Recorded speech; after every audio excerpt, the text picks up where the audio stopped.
Imagine a city, rising from the heart of America, not of steel and glass, but of earth. A city of 20,000 people, with pyramids larger than those of Egypt at its center. A city that traded from the Great Lakes to the Gulf of Mexico. A city that was here, in Illinois, 500 years before Columbus ever left Spain. Now imagine that city, empty, silent, abandoned. What happened to them? Who were they? And why has their story been erased from everything you thought you knew?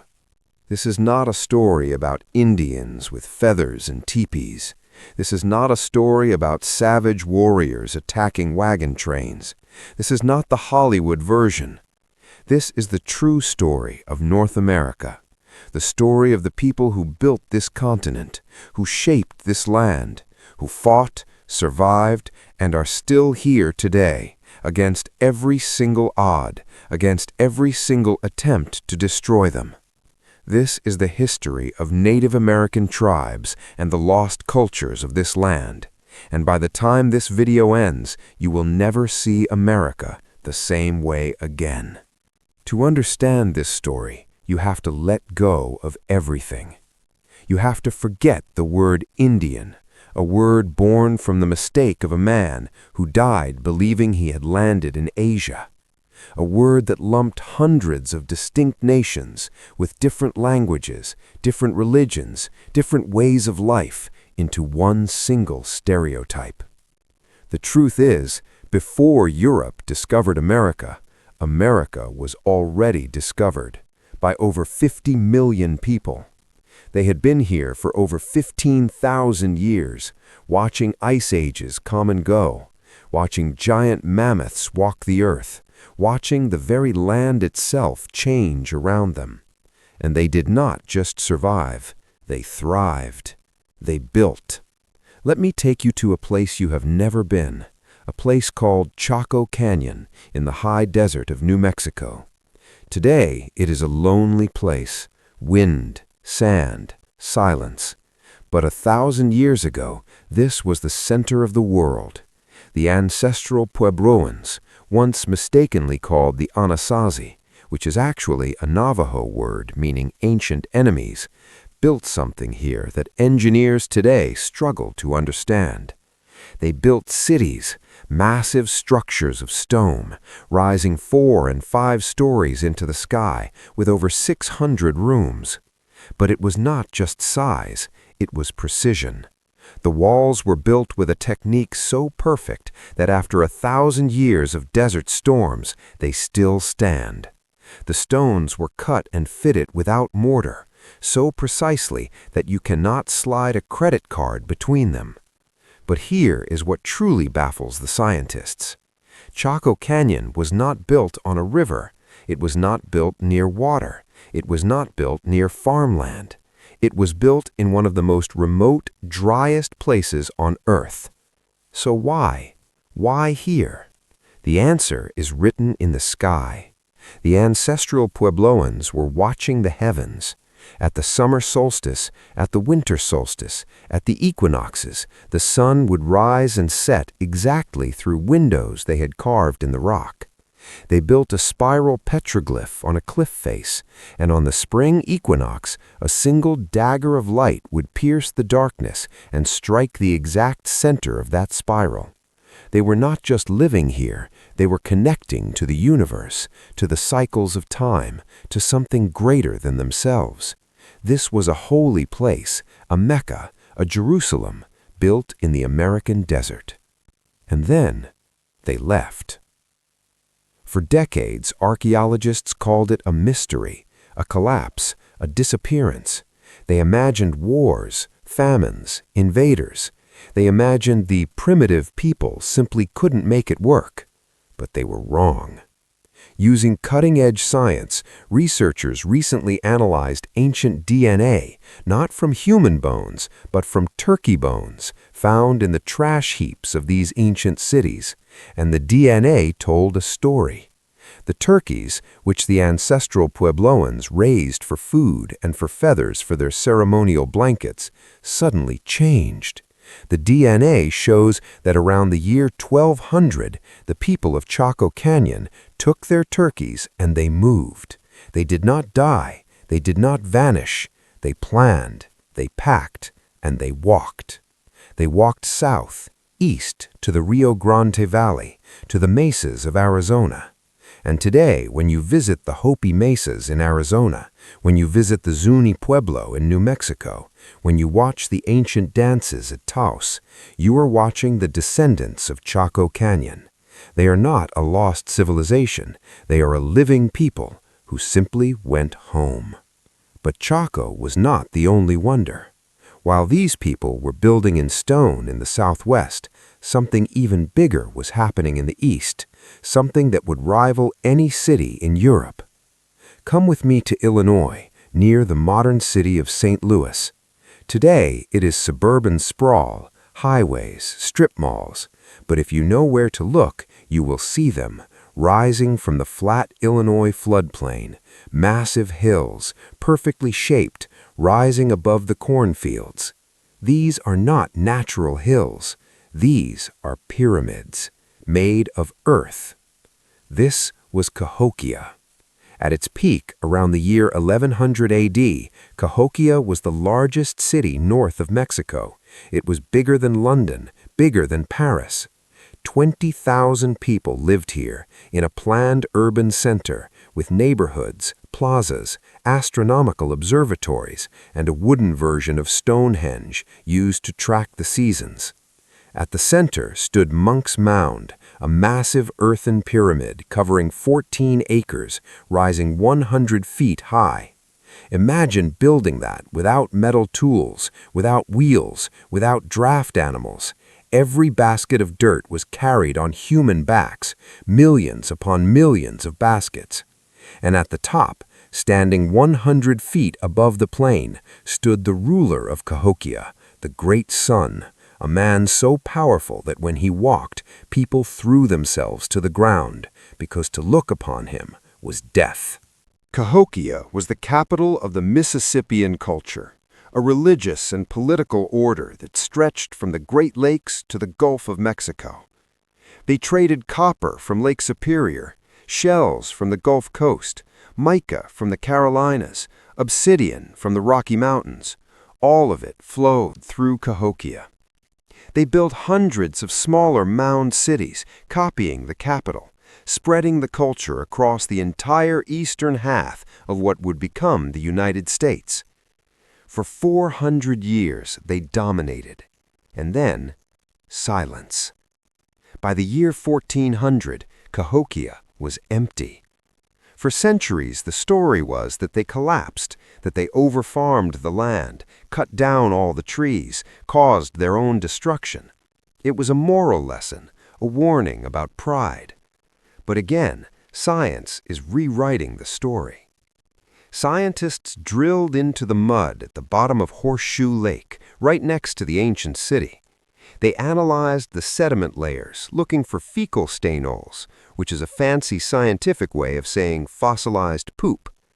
The amount of fecal matter in the mud tells you exactly how many people were living in the area and when they were there.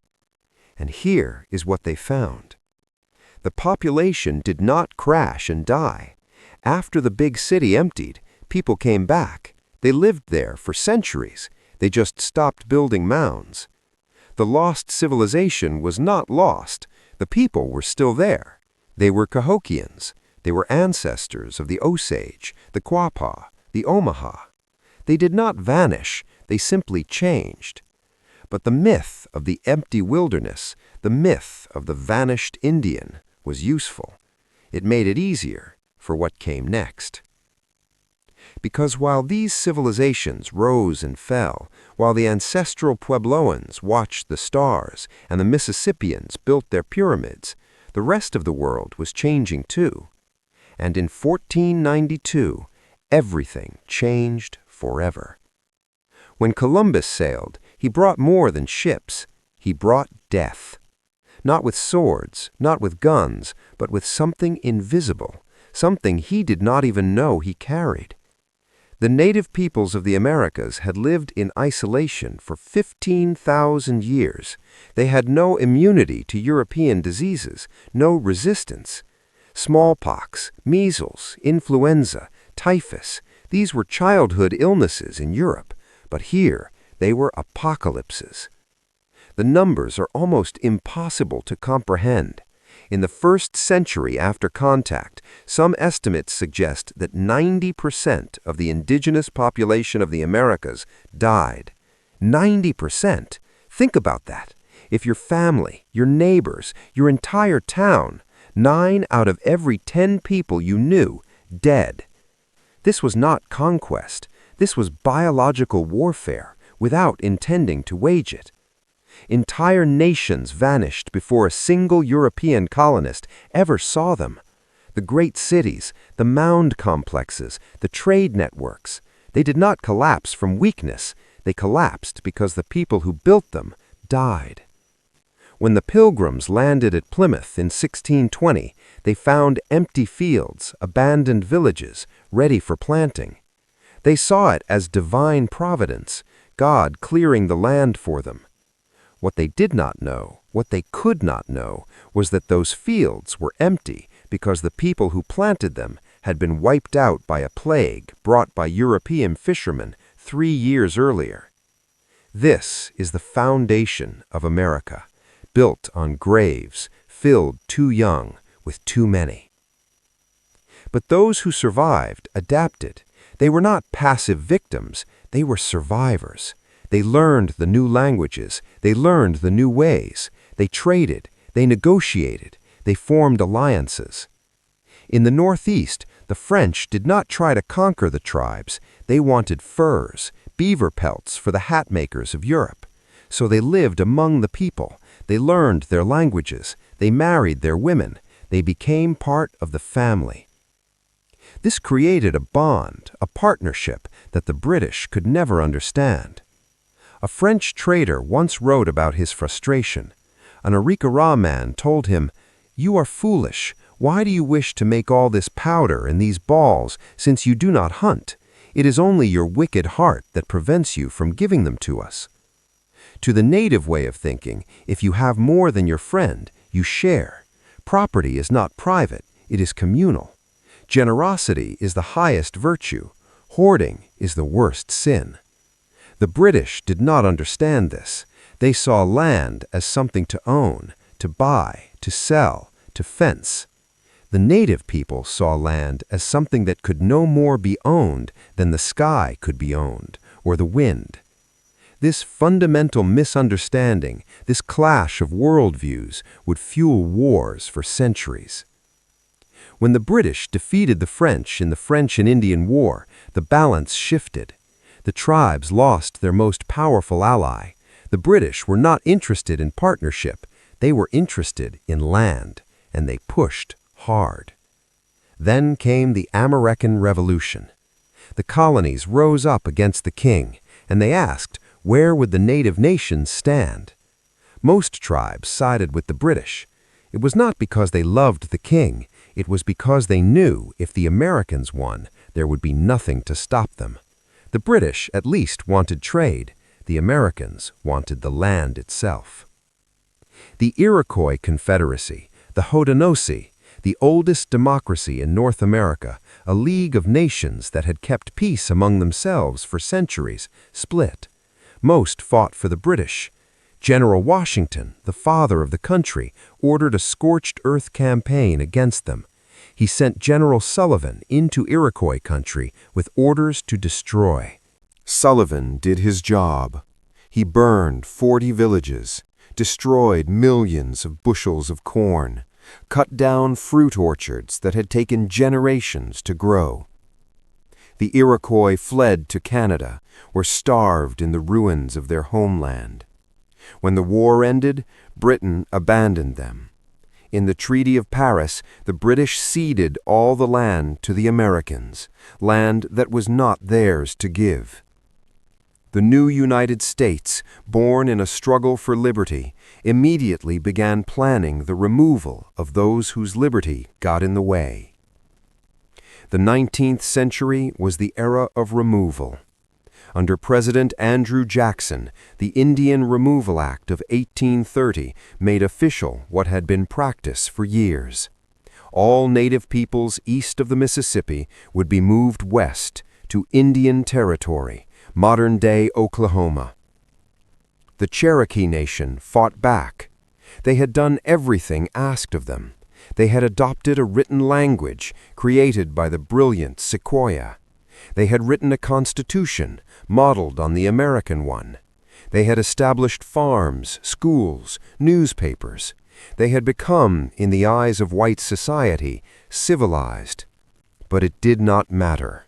Gold had been discovered on their land in Georgia, and gold speaks louder than constitutions.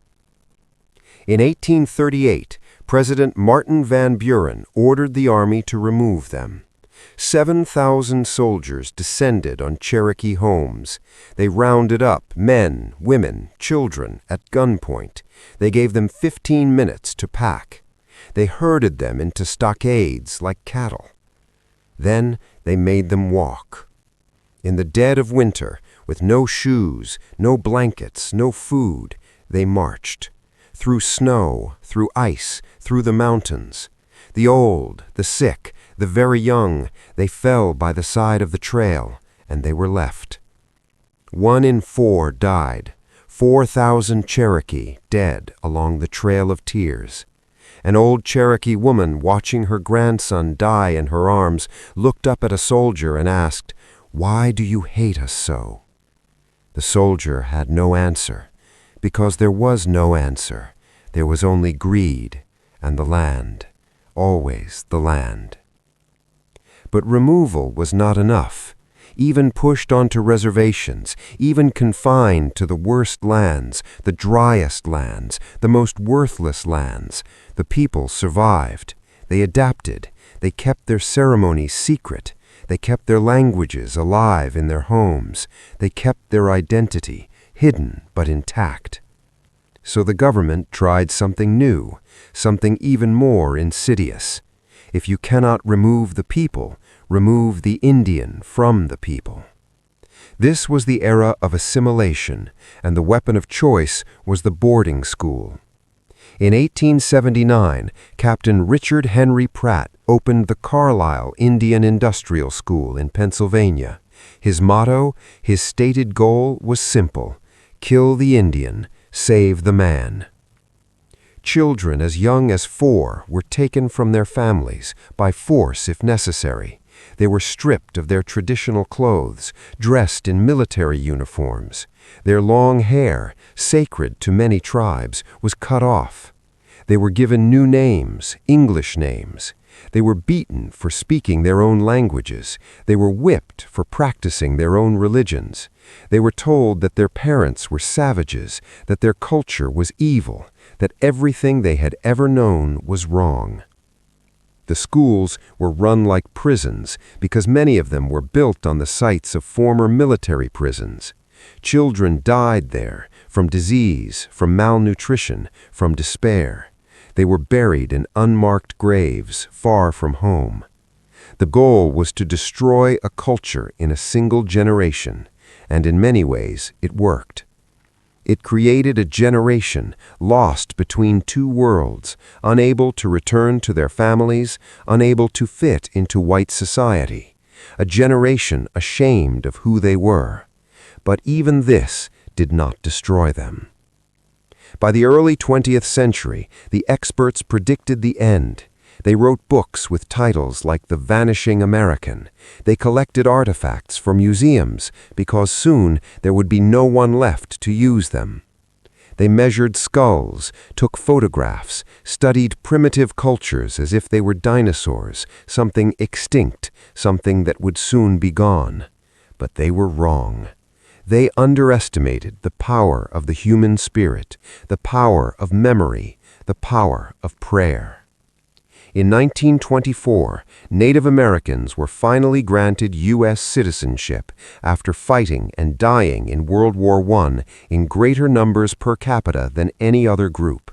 They fought for a country that did not consider them citizens. They died for a flag that did not represent them. In World War II, they did it again. The Navajo code talkers, using their own language, an unwritten language, a language the enemy could not understand, created an unbreakable code. They transmitted messages in the heat of battle, messages that saved thousands of American lives. The enemy broke every code the Americans created, except the Navajo code. The language they were beaten for speaking in school became the weapon that helped win the war. In the 1960s and 70s, a new generation rose. The Red Power movement, inspired by the Civil Rights Movement, demanded change. In 1969, they occupied Alcatraz, claiming it by right of discovery, just as Europeans had claimed their land. They held it for 19 months, forcing America to look at what it had done. In 1973, they occupied Wounded Heel, the site of the last massacre of the Ghost Dance, where in 1890 the 7th Cavalry had slaughtered over 250 Lakota men, women, and children, and left them to freeze in the snow. They occupied it for 71 days, exchanging gunfire with federal agents, demanding their treaty rights be honored. And slowly, things began to change. The Indian Self-Determination and Education Assistance Act of 1975 gave tribes control over their own affairs, their own schools, their own social services. The Native American Graves Protection and Repatriation Act of 1990 forced museums to return the bones and sacred objects they had stolen from graves. Tribes began to rebuild. Today, there are nearly 10 million Native Americans in the United States. They are citizens of over 570 federally recognized tribes. They are doctors, lawyers, teachers, artists, scientists, soldiers. They are not a dying race. They are a rising one. In New Mexico, at the Pueblo feast days, you can watch dances that have been performed in the same place for 1,000 years. The drums beat, the bells jingle, the dancers move in patterns handed down from before the Spanish came, and the people watch and remember. In Montana, tribes are bringing back the buffalo, restoring the great herds that once covered the plains, restoring the balance of the ecosystem, restoring the spirit of the people. The buffalo, which the government deliberately slaughtered to starve the tribes onto reservations, is coming home.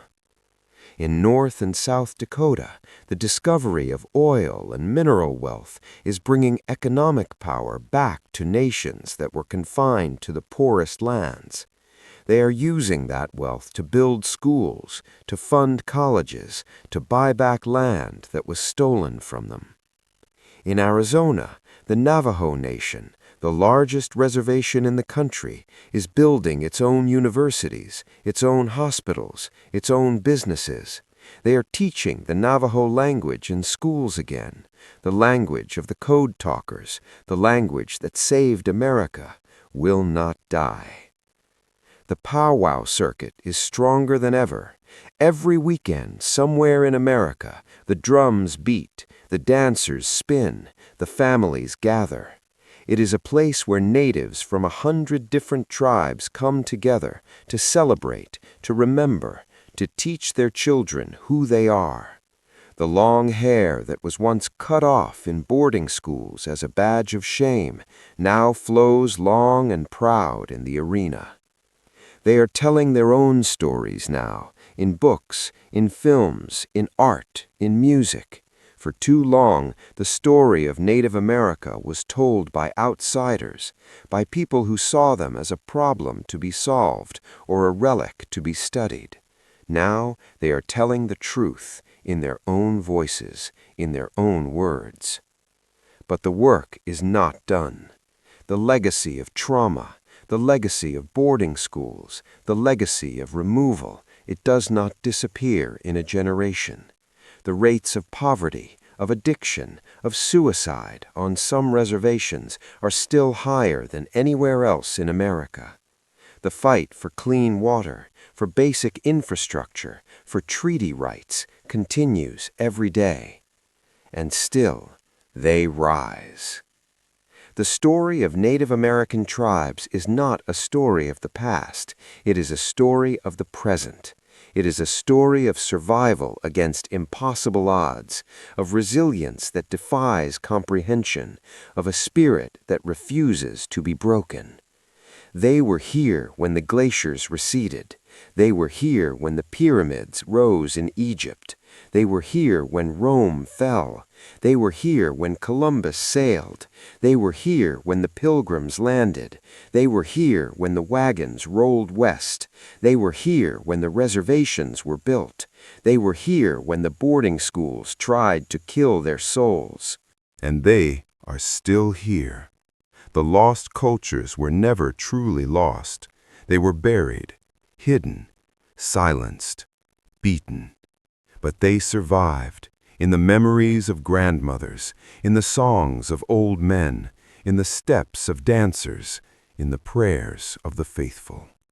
They are still here, waiting to be found, waiting to be heard, waiting to be understood. And now you have heard their story. Not the Hollywood version, not the textbook version, but the real story. The story of people who built cities in the desert, who watched the stars from stone towers, who raised pyramids of earth along the rivers, who traded across a continent, who fought and died and survived.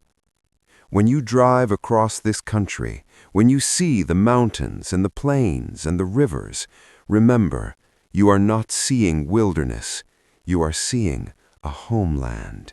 You are not seeing empty land, you are seeing ground that holds the bones of millions. You are not seeing a new world, you are seeing the oldest world, the one that was here all along. And the people who built it are still here, watching, waiting, dancing. And their story is America's story. Mitakuye Oyasin, a Lakota phrase meaning all my relatives. We are all related. We are all connected. We are all in this together.